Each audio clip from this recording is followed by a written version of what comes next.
নিষ্ঠা ভরা মনে বিভিন্ন নিয়ম কানুন আচার অনুষ্ঠান অশ্রুস্নাত চোখ আর ব্যথিত হৃদয়ে মাকে শিবসার জলে ভাসিয়ে দিয়ে আসলাম। আপনারা তো সবাই জানেন আমাদের শ্বশুর বাড়িতে সপ্তর্ষি বড় বাবার মানসিক পূজা ছিল, জোড়া কালী মায়ের পূজা। মঙ্গলবার সারা রাত জোড়া কালী মায়ের পূজা অর্চনা করা হয়, তারপরের দিন বিসর্জনের পালা, মানে মায়ের বিদায়ের পালা। নিষ্ঠা ভরা মনে যত আচার অনুষ্ঠান নিয়ম কানুন আছে সব কিছুই একে একে করা হয়, অনেকটা মেয়ের বিয়ের মতো বলতে পারেন। আমাদের বাড়িতে জোড়া মেয়ের বিয়ে হয়েছে, ঠিক ওই রকম আচার অনুষ্ঠান করে মাকে বিদায় দেওয়া হয়েছে। মাকে তেল সিঁদুর মিষ্টি খাইয়ে তারপর আমরা মাকে বিদায় দিয়েছি। আবার বলেছি, মা আমাদের বাড়িতে বিরাজ করো, আমাদের বাড়িতে আবার এসো। 2টা দিন যে কীভাবে চলে গেল আমরা বুঝতেই পারলাম না, অথচ 1 মাস ধরে জোড়া মায়ের পূজার জন্য বিভিন্ন ধরনের কাজকর্ম চলছে, বলা চলে অনেকটা মহাযজ্ঞই।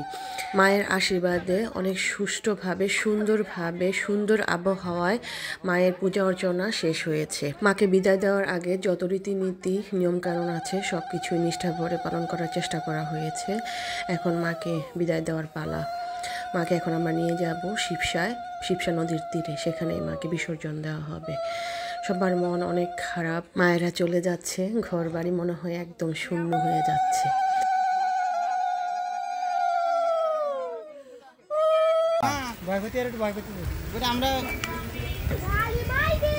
জয় এই ব্রিজ ওইখান থেকে এরকম ধনুকের মতো বেঁকে আসতেছে, এইখান থেকে ধনুকের মতো এরকম বেঁকে যাচ্ছে, একবার পুরো ধনুক।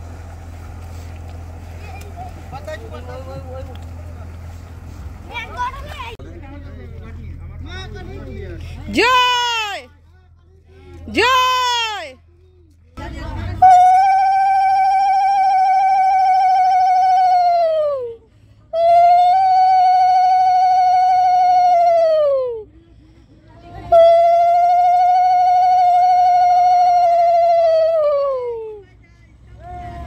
হরে কৃষ্ণ।